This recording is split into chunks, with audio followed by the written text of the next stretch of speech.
So they will say everything is good and dandy.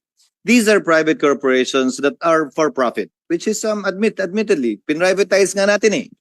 So tinatanggap natin na yung mga kumpanya to gustong kumita. Ngayon, kung kailangan palitan yung filter, kulang pa yung budget eh. Nagtitipid yung kumpanya. Linisin na lang muna natin. You won't even know about that, right?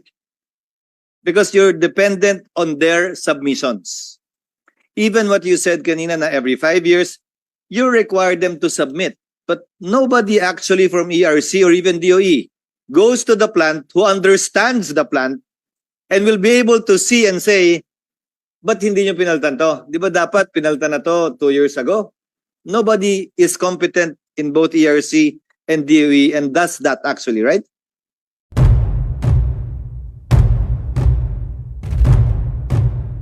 Okay. Salamat, Chair. Unless kung walang questions si Senator Win Gatchalian, we'll go to Senator Cheese Cordero. Okay, Senator Cheese. Thank you, Mr. Chair. Just to follow up on the question of the chairman, to clarify, Director Sharon, ma'am, you don't have people who regularly inspect the power plants, right?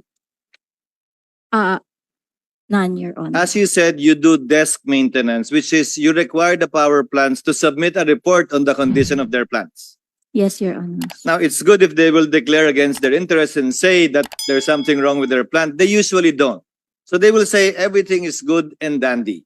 These are private corporations that are for profit, which is admittedly, pinrivatize nga natin eh. So tinatanggap natin na yung mga kumpanya to gustong kumita. Ngayon, kung kailangan palitan yung filter, kulang pa yung budget eh. Nagtitipid yung kumpanya. Linisin na lang muna natin. You won't even know about that, right? Because you're dependent on their submissions.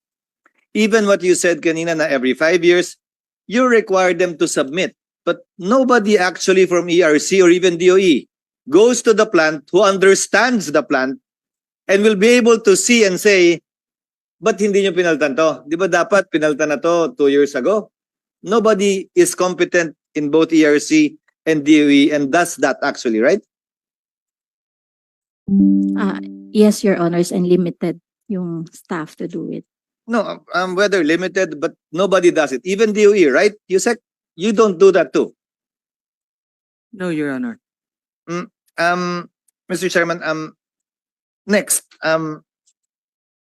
Makasingit lang Senator yes, Cheese. of course. So, alam niyo pala na matagal na yung problemang ito na hindi kayo gumagawa ng regular inspection sa mga planta.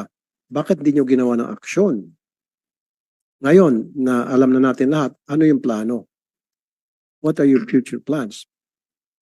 Would you continue with this system na kung ano lang sasabihin ng planta, magpapadala lang sa inyo ng sulat or letter specifying na okay yung planta namin, it's in good condition at wala pala kayong mga expert na nag-inspection sa mga planta who can really say whether or not the plant is in good condition or not. Now, what are your plans? Anong plano? Anong game plan? On the part of the market operations, Your Honors, just late last year, we have formed an ad hoc team to monitor these GenCos.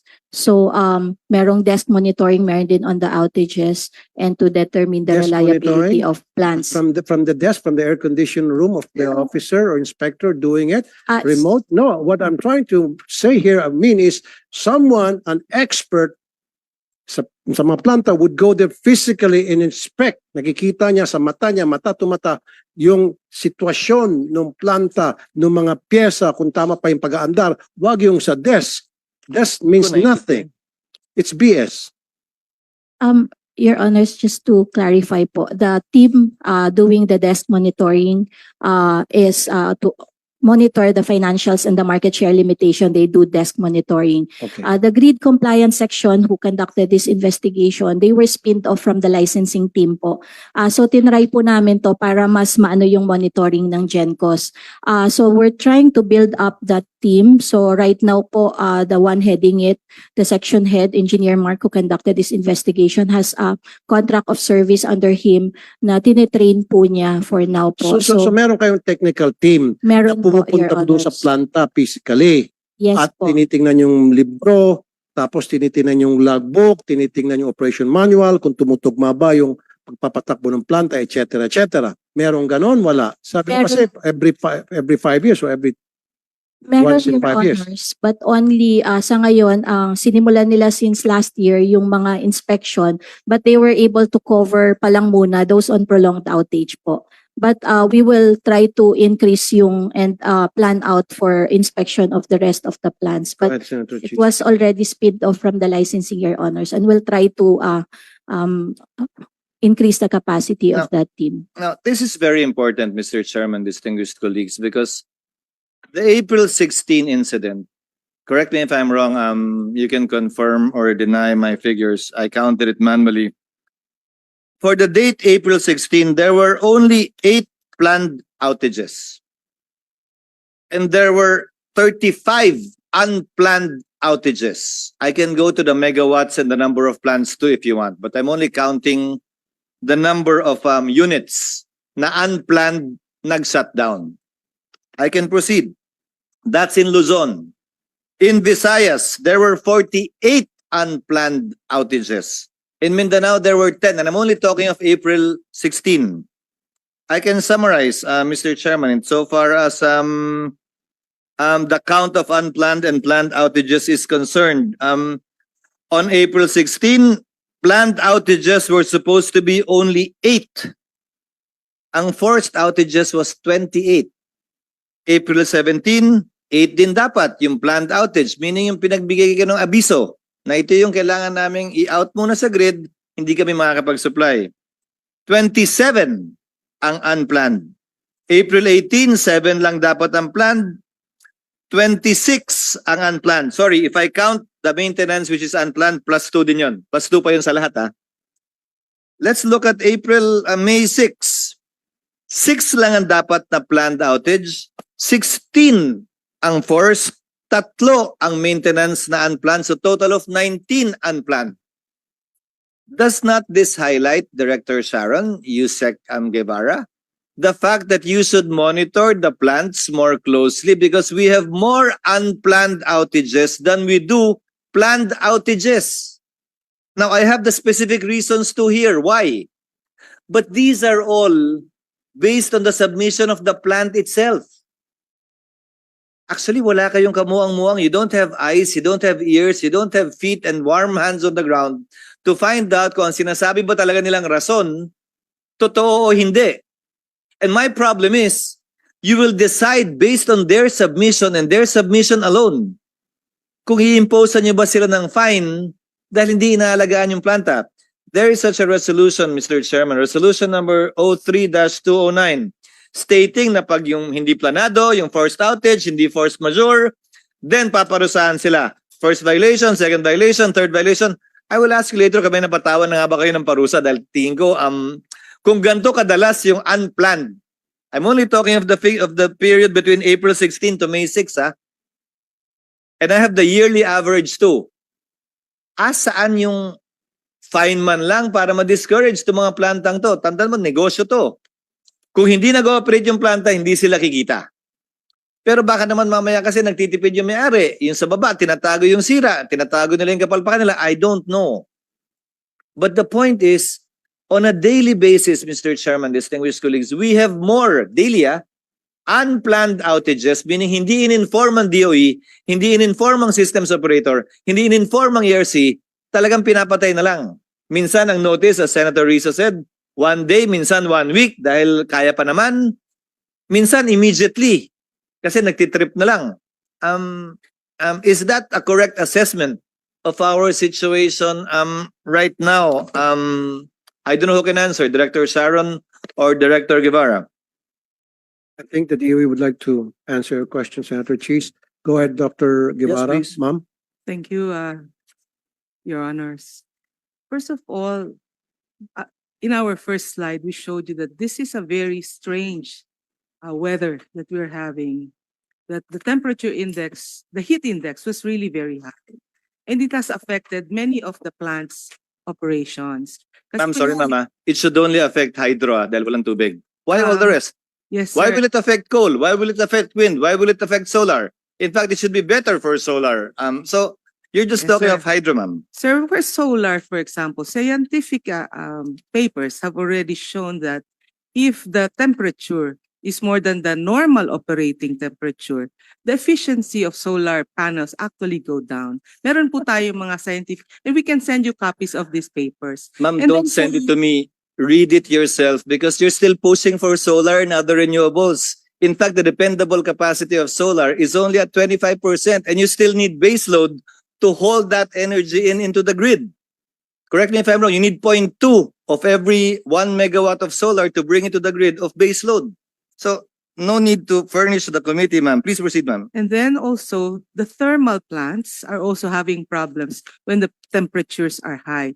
We have representatives here from the power generation plants who can explain to you the exact nature of that deficiency or problem when the temperatures are high. And so, because of this high heat index, as explained by Pag-asa to us, the operations of the plants are affected. Now, as to what we are trying to do now to solve partly the problem, we have started formulating a policy called Foster's Pay, such that we would be able to discourage economic shutdowns of plants for power plants, and then that they will make sure that they maintain their plants so that they will not incur any of the penalties under Foster's Pay. Thank you, sir. Mr. Chairman, forgive me for contesting the data and statement or answer of Undersecretary Guevara because hindi lang naman yung init ngayon na may kasalanan. I'll give you some data for the record, Mr. Chairman.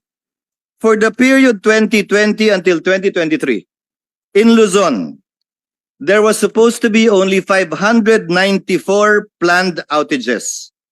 Unplanned outages, including forced and maintenance, 4,683 events of unplanned outages. That's only Luzon.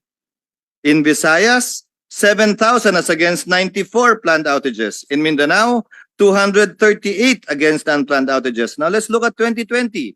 Hindi pa naman kasing init ngayon ng 2020 siguro eh. 53 planned outages, and we had a total of 609 unplanned outages in Luzon. For Visayas, 12 planned outages, 2,081 incidents or events of unplanned outages in Visayas.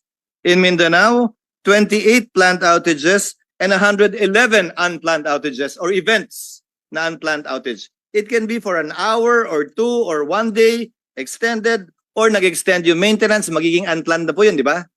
So, it's not the heat. Ang problema ko kasi, let's be realistic, and I'm not laying all the blame on you. Kulang yung supply. So, pagdating ng August, paglapit sa inyo ng mga planta, ito yung kailangan naming maintenance, ito yung kailangan naming outages for this year, for next year. Ang DOE at ang systems operator, makikipagtawaran sa kanila. Correct me if this is not happening.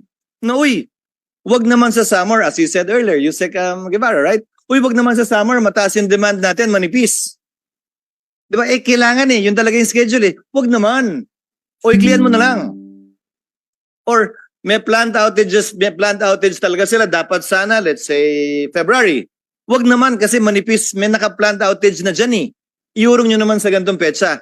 It's a question of negotiation, right? Correct me if I'm wrong. Am I accurate, Yusek Guevara? Does that happen? Yes, it can happen. Until finally, you agree on a schedule of planned outages. Medyo napilitan ng konti yung planta, baka naman maluwag sa kalooban, hindi ko na alam. Hindi na po natin alam, di ba? Now, you will come up with a schedule of planned outages for the succeeding year, come November or October. Is that correct? But as you see from the data, since 2020, ma'am, halos 10% lang yung planned. 90% unplanned. Then there must be something wrong. Huwag niyo sabihin force majeure lahat yun. And correct me if I'm wrong too. You schedule the maintenance of hydro plants as a rule during summer months dahil mahina rin naman yung tubig. Konting turbina lang naman, hindi naman lahat ang umaandar. Schedule nyo na ng summer yan. So even the statement that usually you avoid summer months for maintenance is not accurate insofar as hydropower plants is concerned. That's the best time to do maintenance work. Plant shutdown for hydro because kulang din naman yung tubig eh. Is that correct, Yusek or Asek Marasigan? You might be in a better position to answer actually, Asek Marasigan. Thank you very much. Mr. Chair and the Honorable Senator. Yes, we do not allow the conduct of preventive maintenance services of all conventional and other technologies during summer period. And it is also indicated in our grid and operating maintenance program policy that only hydropower generations are allowed to conduct maintenance during summer. Which is correct. Kasi kulang din naman yung tubig, di ba? Hindi naman nag-ooperate lahat ng turbina. Bakit hindi? That is correct, right? Now, again, going back to the issue, you need a team of experts, Director Sharon, also the DOE, Yusek Guevara. Experts na nakakaintindi dahil hindi naman ho iisang klase lang yung planta eh. Hindi naman yan parang kotse na sedan, SUV, van. Na ganun lang yung classification, pare-pareho na siya. Iba ang Hyundai, iba ang Nissan, iba ang Toyota, so iba ang solar, iba ang wind, iba ang coal, iba yung clean coal, what have you. Different brands pa. Hindi po ba? We know the specs when they applied. But after the fact, wala na po tayong monitoring eh. In fact, your computation of available capacity is based on the rated capacity of the plant when they were installed. Is there even an agency or an office that actually rates the available power being supplied by each power plant as of today? Some are 5 years old, some are 3 years old, some are 15 years old, some are 20 years old. May ganun po ba tayo? Meron po. So, yung dependable capacity. Pero yung dependable capacity po, depende po yun sa kaya nila. Depende kung nag-maintenance sila, nagawa na uli, nung planta. But I'm asking, the actual plant, yung dating 1,300 megawatts, ilan na lang talaga siya ngayon? Hindi dahil may minimaintain ha, yun talagang kaya niya. May ganun po ba tayo? Please. Yes, Asik Marasigan. Thank you very much, Honorable Chair and Honorable Senator. Yes, our system operator conducts test and commissioning and determines the actual availability of these power plants.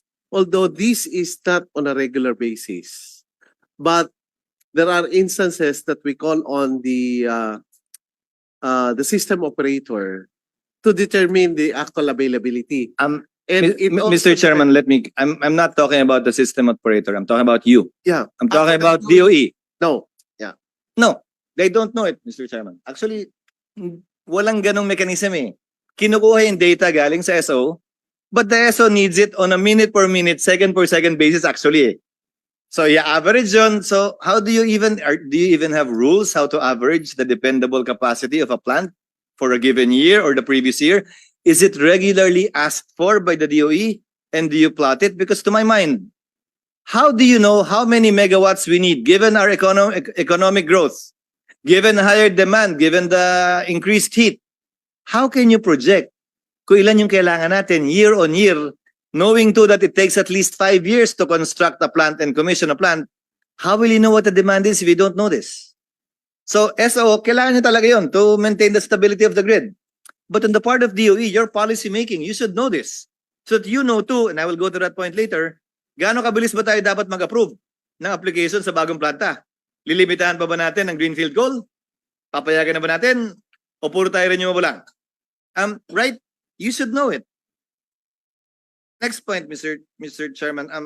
Kasi, please. Senator Cheese, tango lang ng tango si Asik Marasigan, parang agree ka sa lahat ng mga sinasabi ni Sanchez and you don't even want to say anything or come up with your own opinion pertaining to the questions.